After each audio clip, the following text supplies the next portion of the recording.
Hi, and welcome to this week's From the Vault episode from the Magdalen House podcast. We are a 501c3 nonprofit organization based in Dallas, Texas, and known affectionately by many as Maggies. Every first and third Wednesday, we share an episode from one of our 3 podcast series. In our From the Vault episodes, we share past podcast releases from our 3 different podcast series: RecoverED, Recovered, Interviews with Alcoholics, and Hope for the Family. Our podcasts aim to connect, inspire, and educate alcoholics, loved ones, and the community to the Magdalen House and the services we offer. We are so glad you're here. Thanks for listening.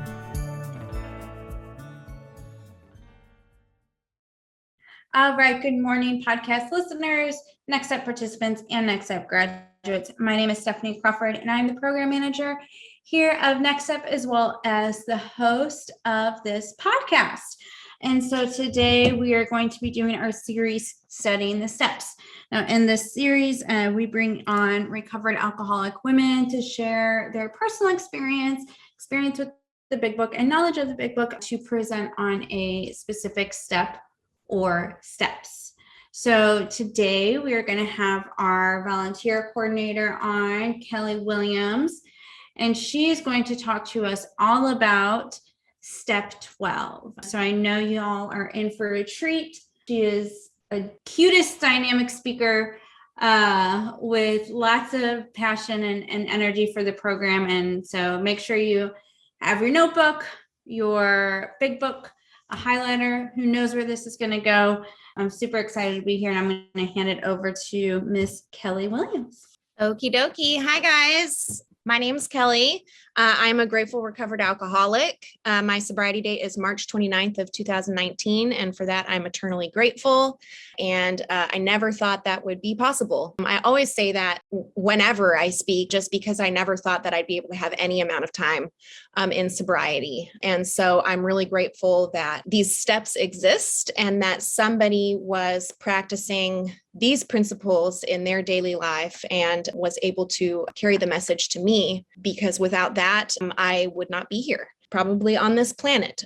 So I am really grateful that someone carried the message to me. So I'm talking about Step 12 today, which is a step that I personally did not think that I would have to do going into this program.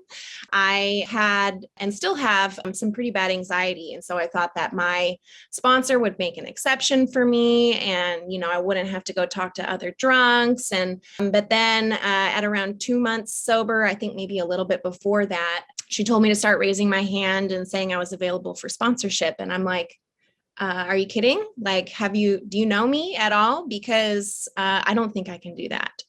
But I was so desperate going into this that I just did what she told me to do, even though at that point in my sobriety, I was still so fresh. I felt like I was not equipped to take anyone through the steps. But that was, a complete lie, because I was equipped to take someone through the steps. I had worked the steps.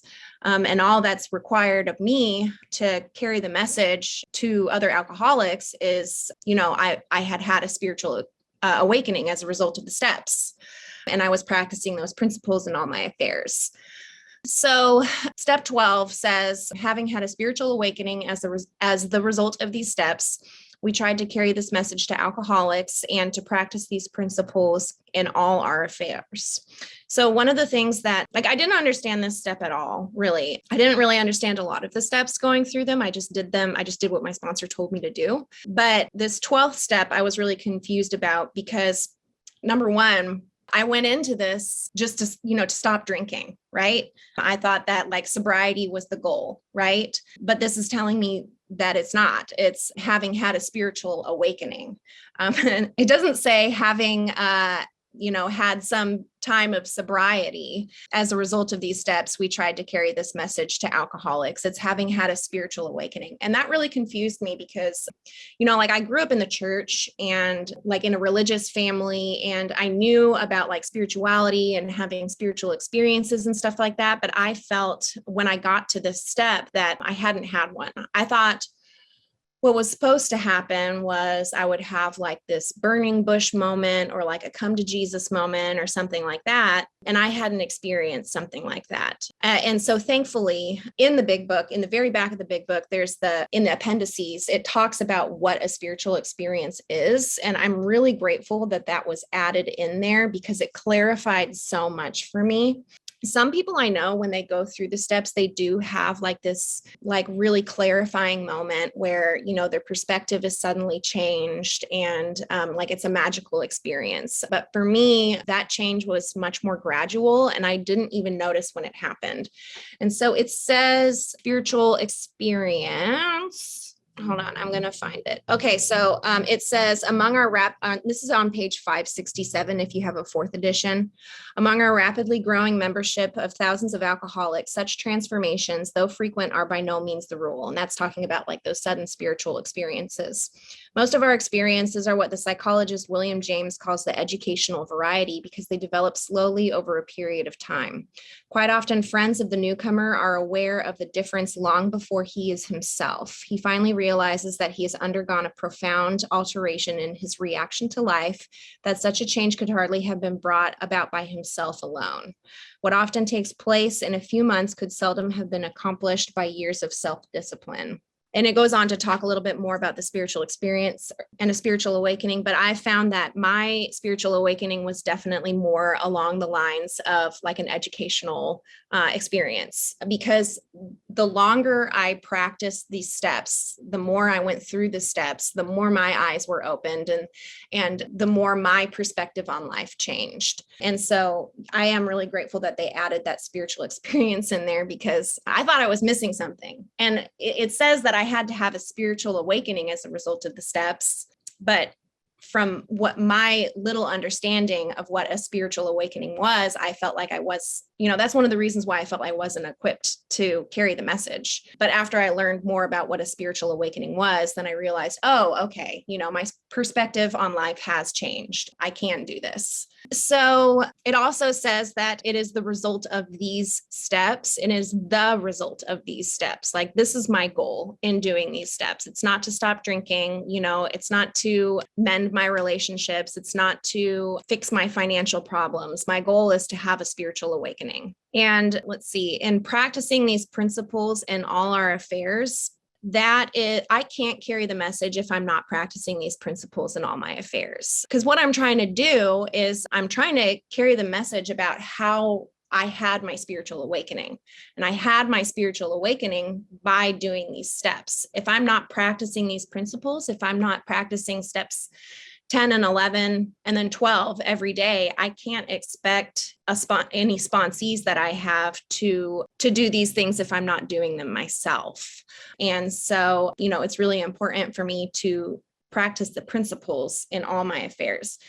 One misconception that I had, though, in doing this is that I had to be practicing these principles perfectly in all my affairs in order to carry the message. And I actually had a conversation with my sponsor not too long ago. I was about to take somebody through their 5th step, and I felt like I was going through a difficult time. And I felt like because I was going through a difficult time, I don't know, it was a very strange experience. All of a sudden I had all this anxiety and stuff like that. And I thought, I can't take this person through their 5th step because my life's not all together and everything's all screwed up. And my sponsor told me, when you feel like that, that is the perfect time to take somebody through the steps, to take somebody through their 5th step. So I don't have to perfectly practice the principles because nobody can do that. Like, nobody can 10th step perfectly. Nobody's, going to remember to do their 11th step every day. There are going to be times throughout the day where I forget to pause if I'm agitated. Like, I guarantee that because it happens all the time. Like, I always forget to pause.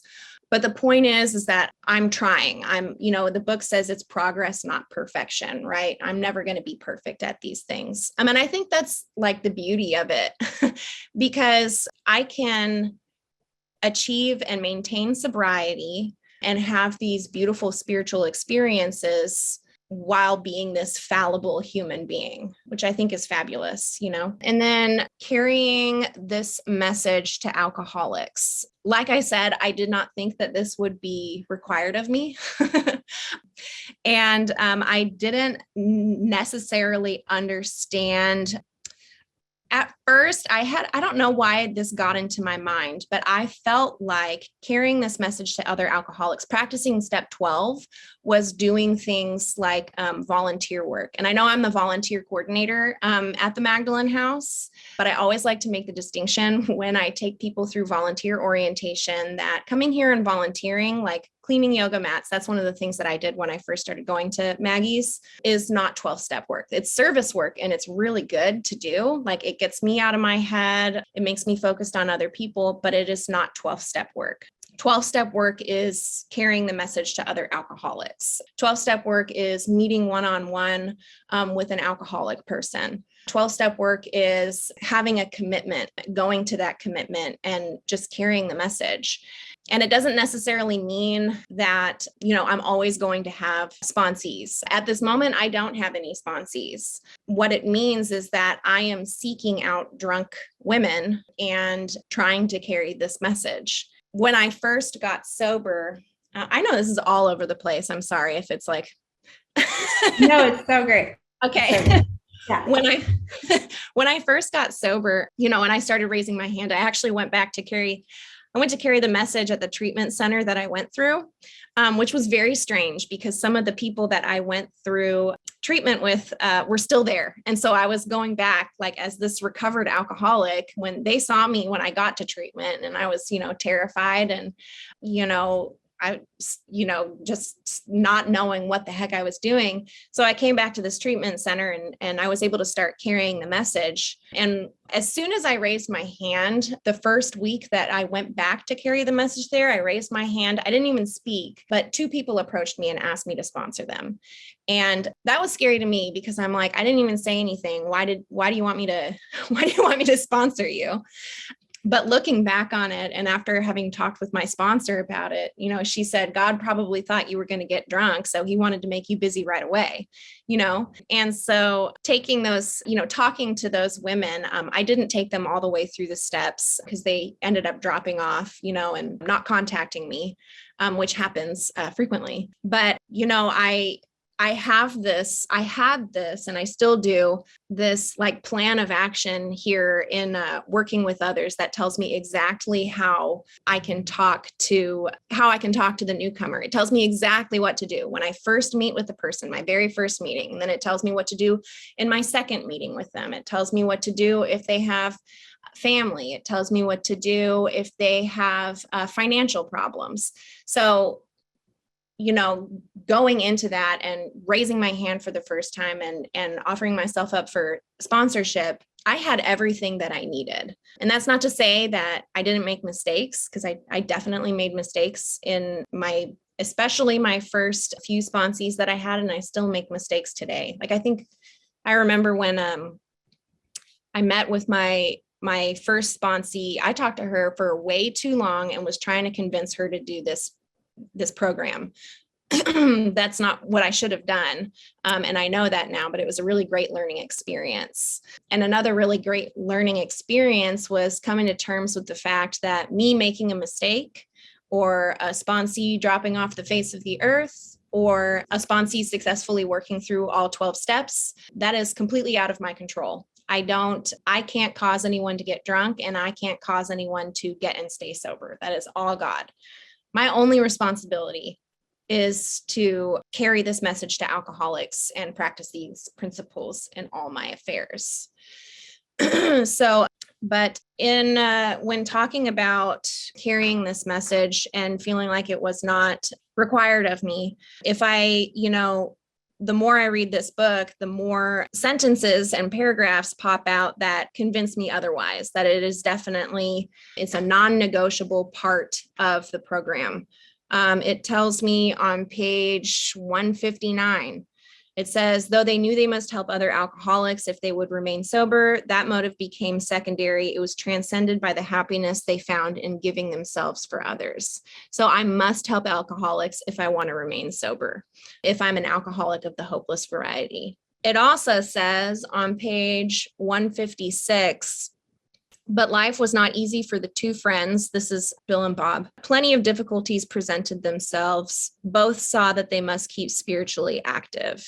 And I've noticed that's true for me in my own life, obviously. And I know the more experiences that I have as a sober person, the more this will ring true for me. I don't remember how long I had been sober. I was still under a year sober. And I know that because I was still riding the bus at that time. I was on the bus and I got a phone call from my mom letting me know that my dad was diagnosed with cancer. And I felt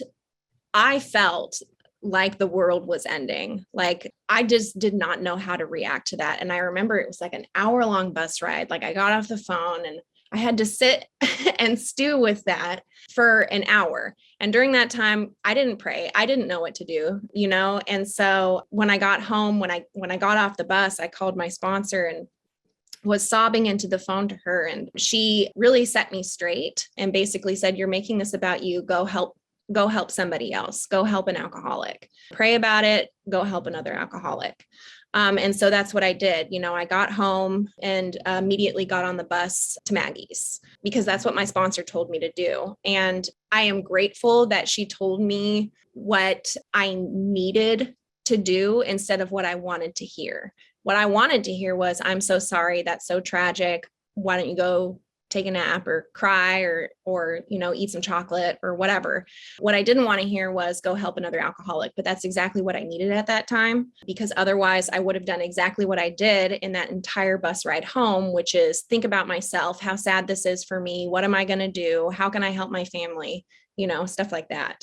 Can I ask you a question? Yeah. Because I do think it's important that you'd also share how you were able to help your family in that time. So do you mind talking about how like practicing principles and all your affairs and being recovered was able to put you in a situation to where you were able to be helpful to your family during that time? Yeah. I mean, basically I think one of the biggest things was just asking God to just remove like my ego from the situation, because for some, I felt like this panic, how can I don't know. It's kind of strange. Like my dad is fine now. It was prostate cancer and he was able to have his prostate removed and everything. And so he's fine now. But like my big thing was, instead of like blowing up my family's phone, trying to like get continuous updates from them and freaking out about how my dad was, I was able to ask God to just like help me to live in that situation, just moment by moment and not future trip. And I think in that way, I was able to show up in a more like calm manner. I'm really good at freaking out and like catastrophizing. And I think a lot of us are really good at catastrophizing. And so just being able to ask God to just help me to just focus on the present moment, tell my family, whatever you need, I can do that for you. And it's also helped me. I feel like that particular experience has helped me to realize that no matter what differences I have with my family, because we're very different. I'm a lot different than a lot of members of my family, but that situation really helped to drive home the point of no matter what differences I have with my family, I can still show up as, a loving daughter, a loving sister. I don't have to get frustrated at you for believing in something that I don't believe or acting in a way that I don't want you to act. I can just be there. And so I think at that moment, I really realized that my family is more important to me than anything I think about them. Do you know what I mean? Does that make sense? Mm-hmm. Yeah. Okay. Yeah. Thank you for sharing that. For sure. Yeah. But yeah, I mean, there's a ton of different examples in the book about the necessity of going out and carrying the message to other people. And, like I said, there's no way I can expect a sponsee to practice the principles in all their affairs if I'm not doing the same. One thing, I don't remember who said it. It might've been Lisa was talking about, or I don't know, it was somebody, they were talking about step 11. Right. And I have a really difficult time with step 11. I'm not the kind of person who usually just sits down and relaxes or like meditates and stuff like that. So that's been really difficult for me. And I've had to ask God for a lot of help in step 11. But what was said was I can't effectively do step 10 or step 12 if I'm not doing step 11. If I'm not practicing step 11, how can I expect to become aware of my thoughts and my actions throughout the day? If I'm not doing step 11, how can I expect my sponsees, to do step 11 when I'm not doing step 11? How can I carry the message effectively if I'm not relying on God throughout my day? And so that's like been a real big thing, especially lately for me, making sure that I'm doing what I can to make myself the most useful, and to carry the message the most effectively. So I love that. yeah. Does anyone have any questions? I have a question. Yes. So how long have you been sober? A little more than 2.5 years. Okay. Would you say that the way you sponsor at 2.5 years is the same way you sponsored at 2.5 months? No, I mean, so at 2.5 months sober, I was under the impression that I could do something to cause somebody to get drunk. And so, or do something to cause somebody to get sober. I'm a real big people pleaser. So when I was, first sponsoring women, I wanted my sponsees to like me. I think that we all like to feel liked, right? But I was definitely a big people pleaser, which is not helpful for my sponsees. If, looking back on what my sponsor told me when my dad was diagnosed with cancer, if I responded to that situation at 2.5 months sober to a sponsee who was dealing with that same circumstance, I probably would have told her what she wanted to hear, as opposed to what she should do in that situation. Or, my sponsor even pointed me to the passage in the book where it talks about how we match calamity with serenity. So I don't know if I would have done that at 2 months sober. At 2.5 years sober, I am a little less focused on people pleasing. I still do it though. Like I still struggle with like wanting my sponsees to like me. And I even had a conversation with my sponsor not too long ago about how I did a 5th step with a sponsee and she never contacted me again. And my brain was telling me it's because I said something and she didn't like me anymore. Or like I offended her or something. And what my sponsor had to tell me is sponsees are sometimes not going to like you. Like sometimes you're going to be on their 5th step. And she used much more colorful language, but like basically sometimes my sponsees are going to call me names that might offend me, but it's, I'm not here to be liked. I'm here to just do God's will, which is to help other alcoholics. And I want to comment on that as well. Like I have my sponsees send me their nightlies, and I can probably count on 2 hands how many times I've been on their nightly. Yeah. Yeah, and it always makes me laugh too. Because like I know, like, and because I know that like they love me and I love them, and clearly like they have enough like trust in me that they feel comfortable putting me on their nightly knowing that I'm going to read it, and it also shows too at this point, hopefully they've been doing the work long enough that if they are resentful, they realize that it's something in them, not in me. Because just like when I'm resentful, there's something in me, either fear or selfishness or something that's driving that resentment, and then they can hopefully realize the same thing in them too. So yes, that is absolutely 100% true. And I have experience with that for sure. I also have experience with too, like, with whenever because I had your experience where like I would have trouble telling sponsees like what they like needed to hear versus what they wanted to hear. And something that like I always tell the women I sponsor is like sometimes the most kind and loving thing that you can do is like the hardest thing that you can do, right? Like sometimes like telling someone the truth and what they don't want to hear is like the most kind and loving thing you can do, other than like sugarcoating something and telling them like, something that won't hurt their feelings or something like that. And when I started doing that, I started getting fired a lot more frequently than I ever did before. And like having to realize that like that wasn't anything personal, right? That was just, I had been so used to like that not happening because I never really like, I don't know how to explain it. You understand what I'm saying, right, Kelly? Oh, yeah. Yeah, absolutely. Yeah. Like just recently that switch flipped in my head where I realized that if I tiptoe around my sponsees, I am not doing them any favors. If I say, well, you can go to this meeting if you want, or, we can, it's fine that you didn't go to this or whatever. That's a big thing, is like me saying like, you need to have a commitment, you need to have a home group and stuff like that. I realized that me kind of being wishy-washy on that was just, it's not helping them, and because it wouldn't have helped me, because I remember back when, I first asked my sponsor to sponsor me, she told me, these are the meetings you are going to go to.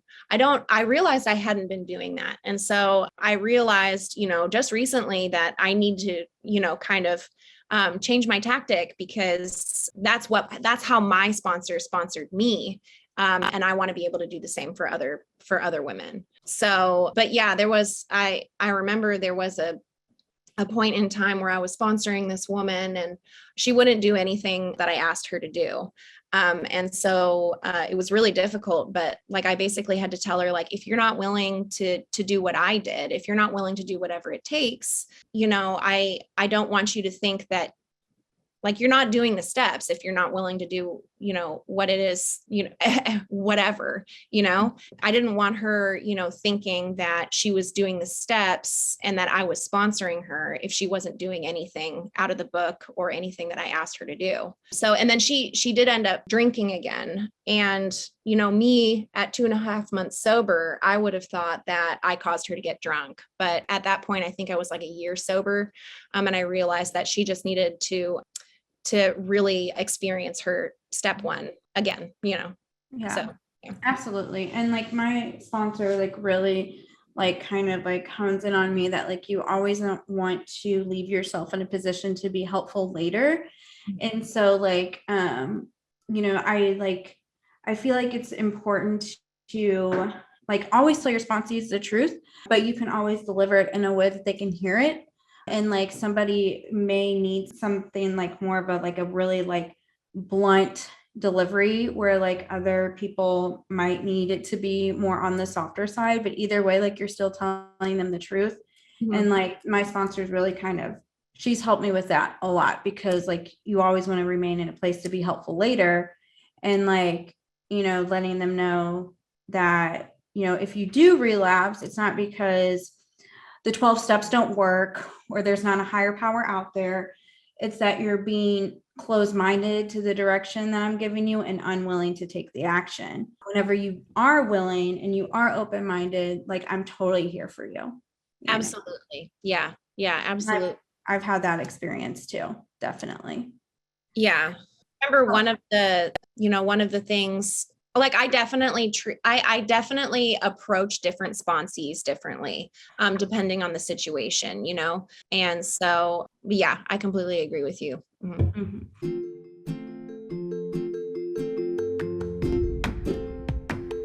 Are you or someone you know struggling with the inability to stop drinking? At the Magdalen House, we believe that alcoholic women deserve a place to recover with dignity. In our 2-week residential program, clients will be introduced to what alcoholism is and what alcoholism isn't, as well as be presented with the solution, all in a loving and supportive environment. All of our programs are offered at absolutely no cost, and because we accept no government money, we can accept women all over the world and stick to our own curriculum. If you want to stop drinking and cannot, call 214-324-9261 for a phone screen. Now, I think it's important to talk about, because, you've had the same sponsor for 2.5 years, which is not everybody's experience. It doesn't have to be your experience, but like you have a lot of like trust in your sponsor, and like you did what she told you to do. And so, like by taking that direction, it worked, right? And I think one of the things that's important to talk about, I don't really know if this has to do with 12-step work or not, but I think I just learned this about you, to kind of like how willing you were in the beginning. I'm sure you're still just as willing today, but do you mind talking about that? Like what you did in your early recovery? Yeah. Yeah, I was, like I said, I was desperate. And, I was in this 30-day treatment center, and I realized when my sponsor came in and carried the message with one other woman, and she talked to the whole group of us. And I realized when she described like the nature of alcoholism, how it's, my body and my mind are essentially trying to kill me. I have an allergy to alcohol, and I have a mind that keeps telling me that I don't. And so when that was explained to me, I realized that, I was screwed. I realized that when I got out of treatment, I was going to drink. It wasn't like, I might not drink, or, if I get my apartment, I'm not going to drink. Or if I get my dog back, I'm not going to drink. It was, I am going to drink no matter what. And I remember having that moment of clarity. And the weird thing is that it like faded, right? And so I'm really grateful that I was in a 30-day treatment facility, because my sponsor kept coming back and talking to me. There was one point where I ended up moving into sober living when I got out of treatment. I did not want to. Like, every fiber of my being did not want to go into sober living, because I had a dog. Right? I had 2 cats and 2 dogs when I went into treatment, and I had to give 3 of those away. So I just had the 1 dog left. And my priority was to live with my dog, because I love my dog. But what my sponsor told me was, your dog's going to get you drunk, because I was putting my dog above my sobriety.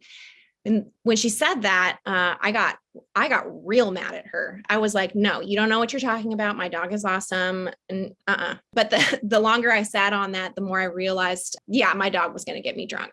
So I moved into sober living, because I realized I wouldn't be able to get an apartment anyway, because I had no work history, and I don't even know, I had a driver's license, but I thought it was suspended at that time. But yeah, so my sponsor, I moved into sober living. My sponsor gave me this list of meetings that I had to go to. I didn't have a car, and this meeting would have taken me like 2 hours to get to. But she told me to go to this meeting. And so I did. I went to that meeting. I rode the bus. It was a bus and a train, and I had to walk. I had to walk for like 40 minutes. And I did that on Tuesdays and Thursdays. My home group is on Tuesdays and Thursdays, and I went to both days when I got sober. My sponsor also told me, whatever job you get, you have to make time for these commitments. And so when I started applying for a job, it was, I cannot work on these days, no matter what, which was really difficult for me to do, because, I needed a job. I didn't have a job, but I knew that from what my sponsor told me, I knew that God will provide for me what I need if I keep close to him and do his work, and so that's what I did. And I ended up getting a job that allowed me to go to those commitments and those meetings. I also really did not want to carry the message. I didn't want to talk to people. I was terrified, but my sponsor told me that I needed to do that. And so I did that. There was only one time, or I don't know, it was actually probably more than one time, but one time that I remember where I argued with my sponsor about how I didn't want to do something. And I was being real coy. And my Oxford house, which was the sober living I was in, the toilet was broken. And I was like, I know how to fix that. I've fixed toilets before. And so I called my sponsor and I said, hey, I can't go to this commitment tonight because I have to fix this toilet. And she's like, Kelly, she laughed at me. And she said, that's bull. Like, fix the toilet later. You're going to this commitment. And I got real mad with her. And I was like, oh, gosh, I guess I'm going to this commitment. So on my way to the commitment, I realized I was being dishonest with her. So I called her and I made amends. But, I ended up doing the thing that I needed to do. There was one occasion where she told me, she said, you suck at following directions, don't you? And I was like, oh. But that's what I needed to hear. She's really good at being blunt with me and telling me what I need to hear, like what I need to do. And that it comes from a place of, absolutely. Clearly, otherwise she still would not be your sponsor today. Absolutely. Yeah. I owe so much to her. But yeah, in the beginning and now I will do whatever. I will do whatever it takes. Can I say something? I just wanted to, as you were talking and you were talking about, like walking 40 minutes to this meeting and like getting a job and having your job work around your commitments. But then just earlier you were talking about how you could be wishy-washy on a home group and having your sponsees have a home group and a commitment. But yet whenever you were sober, like you did so much to be able to like do those things, and so I don't know, I just absolutely. And it took that moment of that switch flipping and realizing I wasn't doing any favors to my sponsees. I recalled those moments, so much was asked of me, and really wasn't that much, but so much was asked of me, and I needed to do so many things in order to achieve and maintain my sobriety and to have that spiritual awakening. It would be unfair of me to make exceptions for other people just because I want them to like me. Like that's dishonest, I have a question. Yeah. If your sponsor would have said, hey, this is a great meeting, you can go to it if you want to, would you have gone to it? Would you have walked 40 minutes to go to it if she said you could go to it if you want to? I would like to say that yes, I would have, because I was so desperate, but I know that later on in my sobriety, like 6 months sober, I probably would have remembered that and said, well, she told me I don't have to go. So yeah. And that's one of the great things about working with sponsees is when you start working with somebody, you remember that desperation that you had, and so every once in a while I forget that, but then I get a new sponsee and I'm able to take them through, the steps. And I remember how desperately I needed something to change, and how completely powerless I felt. It's always a good reminder to me. Yeah. That reminds me too, when I first started going through the steps, I was told I wouldn't have to read the stories in the back because the program of action is in the first 164 pages. But then I went to my home group and they started reading one of the stories, which is Dr. Bob's Nightmare. And I was like, hey, you told me we wouldn't have to read this. But I'm really grateful because I actually really identify with Dr. Bob. I am more of a literal person, and Bill's story is a little too flowery for me. And so I really like Dr. Bob's Nightmare. And there's one on page 181. He lists out the reasons why he talks to other alcoholics. And it's it's on page 181. It says 1, a sense of duty. And so that's what this program requires of me. And so I do it. So that's my first reason. 2, it's a pleasure. Even when I don't want to go and carry the message, because there are those times, I'm not always excited to after work, have to go right straight over to the 2-4. But every time I leave, I'm glad that I did it because I get to meet new people. I get to talk to other drunks. I get to go over steps 1, 2, and 3, stuff like that. Number 3 is because in doing so, I'm paying my debt to the woman who took time to pass it on to me. I would not be sober if someone did not tell me about the problem and the solution and use their experience to carry that message to me. And then 4, because every time I do it, I take out a little more insurance for myself against a possible slip. So when the book says, when all else fails, intensive work with another alcoholic will save the day. I'm paraphrasing because I'm not very good at memorizing things in the big book. But yeah, those 4 reasons pretty much sum up why I do this. I really like Dr. Bob's Nightmare. It's a good chapter. You want to know a secret? Yeah. I've never read it. You should read it. It's a little bit more boring than Bill's story.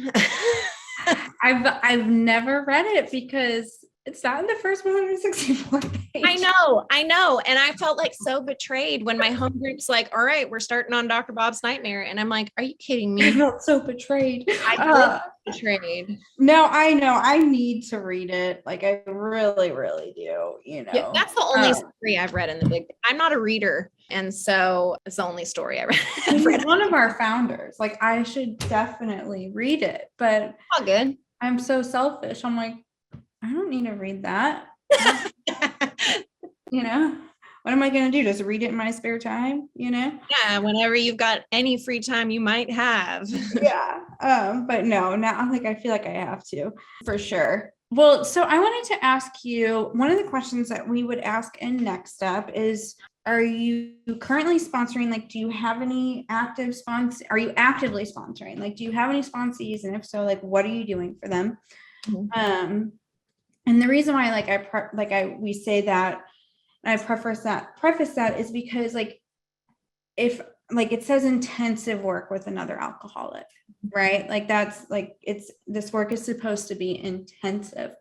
So if I have somebody who is like referring to me as their sponsor, but I'm never talking to that woman, we're not doing any work, like she's like calls me maybe like occasionally whenever like she wants to put out a fire or something, at that point like she's just using me as a sponsor by name, but I'm also using her as a sponsee by name. And so it's like, I have to look at that. Am I actually sponsoring her because like for God, or like, am I allowing her to use me as a quote unquote sponsor so I can feel good about sponsoring? Does that make sense? Yeah. It's like, so it's like, that's not intensive work with another alcoholic, which is one of the reasons why we ask the women that question. And if they don't have any sponsees, what we ask them, Patrice, right? We ask all these questions still? Yes, we do. All right, cool. Is, what are you doing to pursue sponsees? And so I would just like you, if you could just like share your experience with the listeners or Next Step participants or something, like what are some things that you do to search out sponsees? Well, I mean, that's the big thing, is searching out sponsees. Like, I don't expect drunk women to come to me, right? Because that's not what, I didn't do that really. My sponsor came to me. She came to my treatment center to share the message, right? So I need to actually go and seek out potential sponsees, or seek out just a drunk woman to talk to. She doesn't even have to go to me. She doesn't have to go with me as like her sponsor. Because I've had sponsees who end up finding somebody else that they connect with more, but I'm grateful for that, because I was still able to take them through some of the steps and they were still able to get connected to another sponsor. So what I am doing personally is I make myself available. Yesterday, I got a text from a friend asking, am I available for sponsorship? And if so, can she give my number away? And my response immediately was absolutely. I don't have any sponsees right now. And so I am actively searching for sponsees. I have a commitment that I go to, which is real close to my work, which is very handy. But I know that I can go there on just more than the day that I go there to carry the message, right? Like I don't smoke anymore, but I've got a pack of cigarettes that I can, go and share with another woman that I find, and just talk to her about what her experience is. And I think just the big thing is like just actively searching for somebody to help. Because if I'm just passive and expect people to call me or text me or come up to me after carrying the message, it's not really going to get me that far, right? I have control over that in my life. So that's essentially what I'm doing, and then also just making sure that I am like living these steps in my daily life, I have to make the program look attractive, right? So if I'm, acting one way when I'm carrying the message, and then, at my job, I'm just like a terror, or in my home, I'm, or on my drive home, I'm cussing people out, that's going to reflect in like how I show up to sponsees. So I need to make sure that, I am practicing these principles and making this like a more attractive option for them, and then also just having fun, because the book says that we're not a glum lot. If we were, this wouldn't be attractive to drunks. And that's what attracted me to the program, was my sponsor was happy and sober, which was weird to me. But that was like a huge thing that attracted me to doing this work, was that you could be happy and sober at the same time. And I was like, I don't know. I don't completely trust that this will work for me, but I sure hope it does, because I want what you have. So just making myself somebody that someone wants what I have. Right. Mm-hmm. Yeah. No, I love that so much. What would you say is like some of the greatest gifts besides staying sober that 12-step work has given you? Oh, there's so many, but a big one is, that being able to match calamity with serenity, just having a peace about like my daily life. No matter what is happening, I know that my higher power is in control and that I am not in control, which before I started this work would have freaked me out because I thought, I need to be in control. But me being in control is what got me into treatment, right? So me not having to be in control is an awesome gift that this program has given me, because when I'm in control, I screw things up. So my higher power being in control, knowing that every day. Let's see, what else? Having the tools that I need to go throughout the day to recognize like when I'm not feeling right, or when something is not going my way, or when people seem unhappy with me, being able to pause and reflect on that situation and kind of see like what's going on, like what are my character defects, am I trying to control the show? And then also having a community of sober women to surround myself with has been awesome. I did not have any friends, and I did not want any friends. And doing this work and being like submersed in this community of strong, sober women has given me so much hope and has provided me with so many different perspectives. Like even in my time just working at the Magdalen House, I've heard so many like good little nuggets of information that have really helped me in my sobriety. So just, being able to hear people's, experience and listening to what they know and what they did. And I don't know, it's been cool. A lot of cool things. That's how I feel like with doing the podcast too, for sure. Like I just get to like hear constantly like things that inspire me and things that I can use to be helpful to others. And like if I didn't do this podcast, like I feel like I would like miss out on all this cool information and cool experience, like the stuff that you've shared today. Do you mind reading the 12-step promises on page 89? Yeah, girl. And then I'm going to have you do something else too, but that's going to be the first thing. Okay.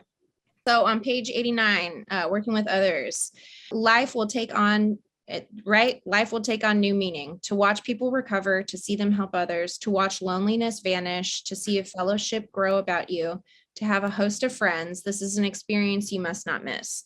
We know you will not want to miss it. Frequent contact with newcomers and with each other is the bright spot of our lives.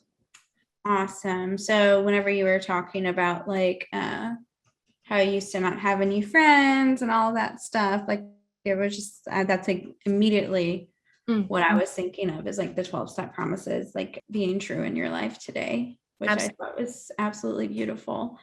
The other thing that I would like for you to do is your experience with step 12 reminds me of a line in the book that you read earlier. I believe it's on page 159. Can you read that again? I could be wrong. It might be on page 157. Oh, yeah. Just that line that I read. Mm-hmm. Though they knew they must help other alcoholics if they would remain sober, that motive becomes secondary. It was transcended by the happiness they found in giving themselves for others. So the reason why I had you read that line is because before I used to read that line, just read that line. It's a really great line. But around like, I would say 3 years sober, between 2 and 4 years sober, my son's father pointed out that it said that motive became secondary, right? Mm-hmm. So like in the beginning, your motive to help others was that like you were desperate, right? Because you were saying how scared you were, you weren't going to do it, but like you did it because you knew you had to do it to stay sober, and like how like desperate you were. But now like that motive has been outweighed by like all of the gifts that you've given or that you've been given, and how like great, 12-step work is. And so I just thought that line was like just a really good, I guess, like, what's the word I'm looking for? Like example of your experience with step 12. Yeah, absolutely. Yeah, because when I first started doing this, it did feel like I was literally just doing what my sponsor told me to do so that I could stay sober. And now I realize the value in helping others in my life, which is no matter what I am going through, I know that me going and carrying the message to others will help me no matter what, even when I first, during the pandemic, I was caring for my uncle who's severely disabled. So I literally just saw one person for like a year and a half. Right. And then when I first started working at Maggie's, all of a sudden I was surrounded by people all day, every day, which was lovely. But at the same time, it was stressful. And so I knew, on Wednesdays, I go to the 2-4, and I look forward to that now because that's a place where I can share, it relieves me of all of the stress that I have throughout the day. It's weird. I never thought that because carrying the message used to stress me out. Now it's like I do this when I feel upset, which is backwards. I thought it would be backwards, in early sobriety, but it's very helpful. So, yeah. Wonderful. Well, this has been really beautiful and helpful. I hope you had a good time. I had a lot of fun. Oh, good. I'm glad. I was nervous. No, it was so fun. It was great. Do you have any parting words before we head out? No, just do the steps. Just do what your sponsor says, even if you feel like a load of, what. Just do it. And you're a perfect example of somebody doing what their sponsor says and getting the results of that. So even if you felt like it was, what. You put that in the podcast so that she hears that. Oh, for sure. Pat, we're talking to you. All right. You have a wonderful day. I'll see you at work. All right. Sounds good. Bye. Bye. We hope you've enjoyed this From the Vault re-release of the Magdalen House podcast. Tune in every first and third Wednesday for a release from one of our 3 podcast series. To learn more about the Magdalen House and the services we offer, visit magdalenhouse.org or follow us on your favorite social media channels by searching for the Magdalen House.